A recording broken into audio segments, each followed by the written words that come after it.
1796년 이탈리아 전선에서 연전연승을 거두던 젊은 장군 나폴레옹 보나파르트의 이름은 이제 프랑스뿐만 아니라 유럽 전역에 알려지고 있었습니다.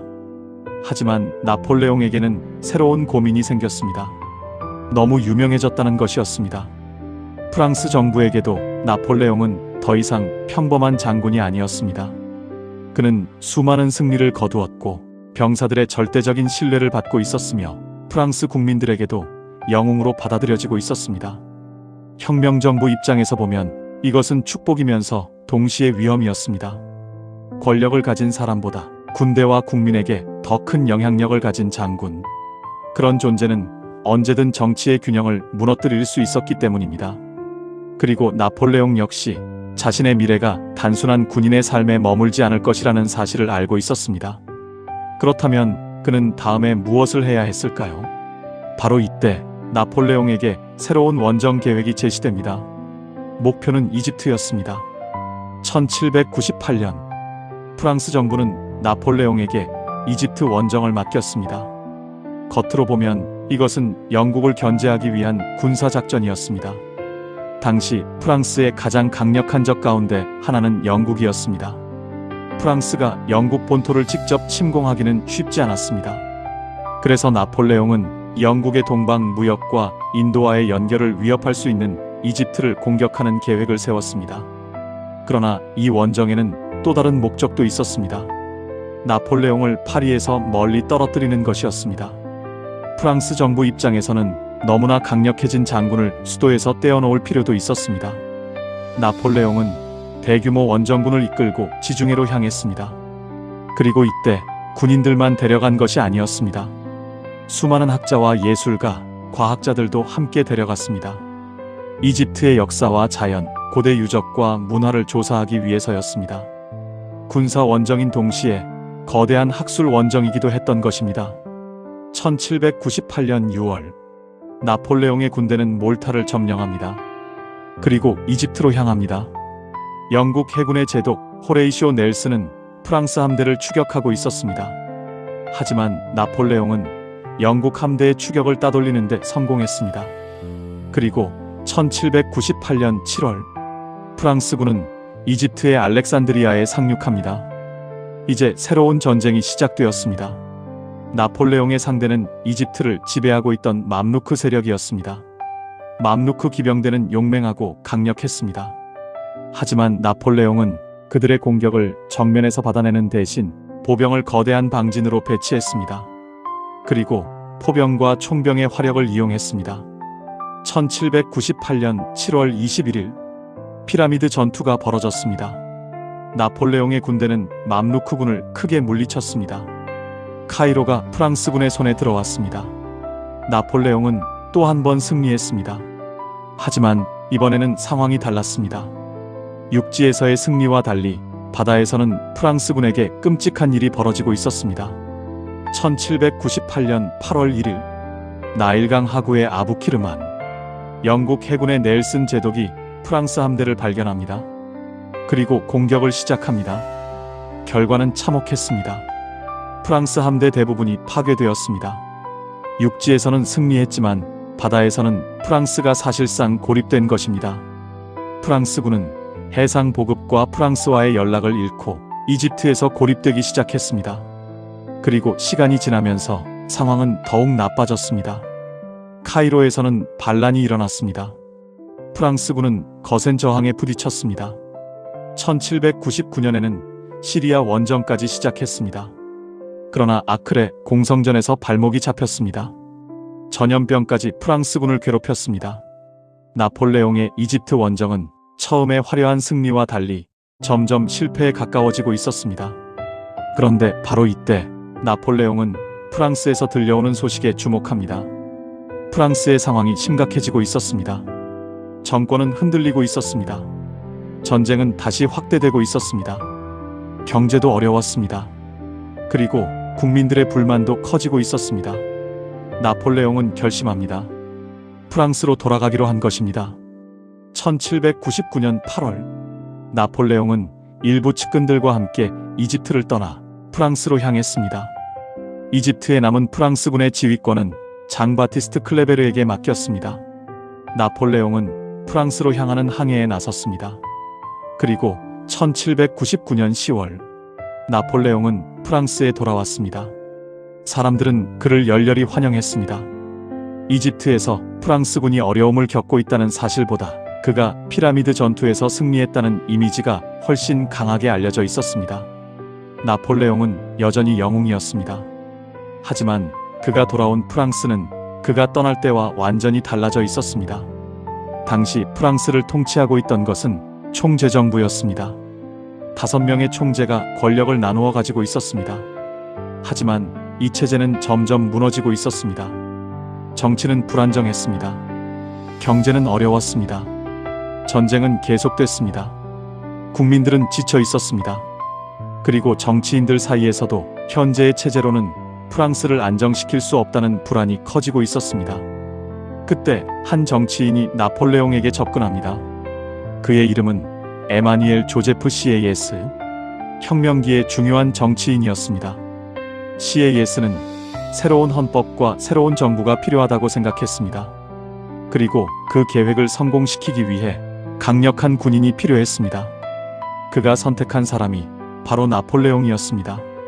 1799년 11월 역사의 방향을 바꾸는 며칠이 시작됩니다. 공화력으로 8년 브리메르 18일, 오늘날의 달력으로는 1799년 11월 9일입니다. 의회는 파리 근교의 생클로로 이동합니다. 표면적인 이유는 자코뱅 세력의 음모로부터 의회를 보호하기 위해서였습니다. 그리고 나폴레옹에게 군대를 지휘할 권한이 주어집니다. 하지만 진짜 목적은 따로 있었습니다. 정부를 무너뜨리는 것이었습니다. 다음 날 나폴레옹은 500인의 앞에 섰습니다. 그러나 일이 생각처럼 쉽게 풀리지는 않았습니다. 의원들은 나폴레옹을 환영하지 않았습니다. 오히려 그를 헌법을 파괴하려는 독재자로 몰아붙였습니다. 나폴레옹은 당황했습니다. 연설도 제대로 풀리지 않았습니다. 상황은 점점 험악해졌습니다. 그 순간 군대가 움직였습니다. 나폴레옹의 동생 루시엥 보나파르트도 중요한 역할을 했습니다. 결국 군대가 의회를 해산시키면서 쿠데타는 성공합니다. 1799년 11월 9일과 10일, 18브리메르와 19브리메르, 프랑스 혁명 이후 이어져온 공화국의 정치체제가 무너졌습니다.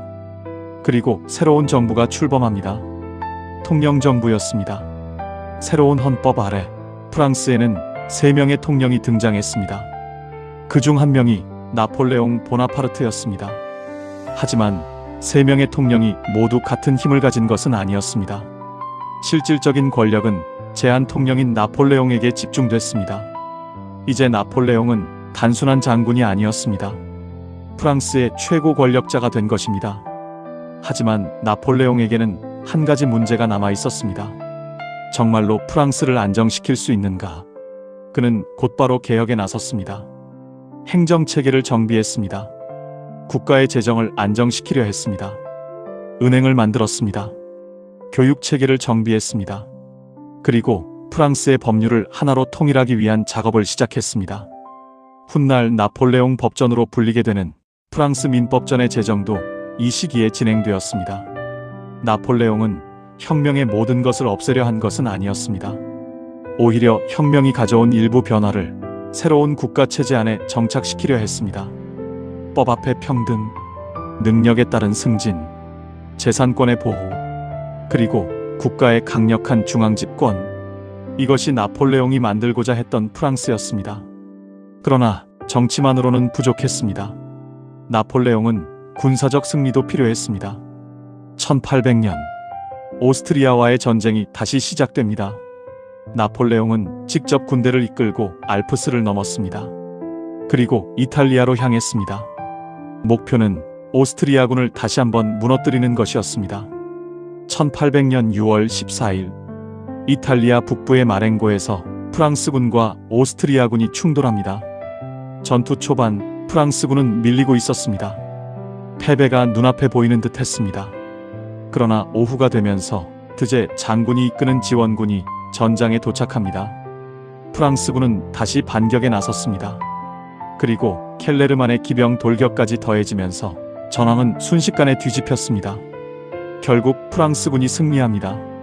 마렝고 전투 후 이 승리는 나폴레옹의 정치적 입지를 크게 강화했습니다. 그는 이제 프랑스의 혼란을 끝낼 수 있는 인물로 떠오르고 있었습니다. 전쟁에서도 이겼습니다. 경제와 행정도 안정시키기 시작했습니다. 그리고 국민들에게는 질서와 안정을 가져다주는 지도자로 보였습니다. 1801년 나폴레옹은 가톨릭 교회와도 타협을 시도합니다. 프랑스 혁명 이후 가톨릭 교회와 프랑스 정부 사이에는 깊은 갈등이 있었습니다. 나폴레옹은 교황청과 협상했고 정교 협약을 체결합니다. 이를 통해 프랑스의 종교적 갈등을 완화하려 했습니다. 그리고 1802년 영국과 아미엥 조약이 체결됩니다. 오랜 전쟁 끝에 프랑스는 잠시 평화를 맞이했습니다. 나폴레옹의 인기는 더욱 높아졌습니다. 이제 사람들은 묻기 시작했습니다. 이 사람에게 더 많은 권력을 맡겨도 되는 것이 아닐까? 그리고 실제로 1802년 나폴레옹은 국민투표를 거쳐 종신 제1통령이 됩니다. 임시로 권력을 맡았던 장군이 평생 권력을 행사할 수 있는 지도자로 바뀐 것입니다. 하지만 나폴레옹은 여기서 멈추지 않았습니다. 그에게는 더 큰 목표가 있었습니다. 왕은 아니었습니다. 그러나 공화국의 지도자로도 만족하지 않았습니다. 그가 원한 것은 프랑스라는 국가를 자신의 이름으로 통치하는 것이었습니다. 그리고 마침내 1804년 5월 18일 프랑스는 공식적으로 제정으로 전환됩니다. 나폴레옹 보나파르트는 프랑스 황제에 즉위했습니다. 하지만 황제가 된 나폴레옹을 기다리고 있던 것은 아직 하나의 중요한 의식이었습니다. 황제 대관식이었습니다. 1804년 12월 2일 파리의 노트르담 대성당 나폴레옹의 대관식이 거행됩니다. 교황 피우스 7세도 참석했습니다. 유럽 각국의 인사들과 프랑스의 고위 인사들이 지켜보는 가운데 나폴레옹이 대성당의 모습을 드러냈습니다. 그리고 마침내 대관의 순간이 찾아옵니다. 나폴레옹은 제단에서 왕관을 들어 자신의 머리에 올렸습니다. 그리고 다음으로 조제핀 앞으로 나아가 그녀에게 황후의 관을 씌웠습니다. 이 장면은 매우 상징적이었습니다. 나폴레옹은 자신이 누구에게서 권력을 받은 사람인지 보여주고 있었습니다. 교황에게서 권력을 받은 왕이 아니라 자신의 힘과 국민의 지지를 통해 황제가 되었다는 메시지였습니다. 불과 15년 전 프랑스에서는 왕이 처형됐습니다. 귀족의 특권이 무너졌습니다. 왕정은 사라졌습니다. 그리고 혁명은 자유와 평등을 외쳤습니다. 그런데 이제 한때 혁명의 혼란 속에서 등장했던 젊은 장군이 프랑스의 황제가 되었습니다. 이것은 혁명의 완전한 실패였을까요? 아니면 혁명이 만들어낸 새로운 시대의 시작이었을까요? 사실 나폴레옹의 통치는 혁명의 유산을 완전히 없애지도 않았습니다. 동시에 혁명의 자유를 그대로 유지하지도 않았습니다. 그는 혁명이 만든 사회적 변화를 받아들였지만 정치적으로는 강력한 권력을 자신의 손에 집중시켰습니다. 그리고 이제 프랑스는 다시 유럽을 향해 움직이기 시작합니다. 나폴레옹은 황제가 되었습니다. 하지만 황제의 자리에 오르는 것과 유럽을 지배하는 것은 전혀 다른 문제였습니다. 영국은 여전히 프랑스의 가장 강력한 적이었습니다. 오스트리아와 러시아도 프랑스를 경계하고 있었습니다. 유럽의 군주들은 나폴레옹이라는 새로운 황제를 쉽게 받아들이지 않았습니다. 그리고 결국 유럽 전체가 다시 전쟁터가 됩니다. 이제부터 우리가 만나게 될 나폴레옹은 더 이상 젊은 장군이 아닙니다. 프랑스의 황제입니다. 그리고 그의 앞에는 유럽의 거의 모든 강대국이 기다리고 있었습니다. 나폴레옹 전쟁 제3부 황제 나폴레옹 유럽을 향해 진군하다.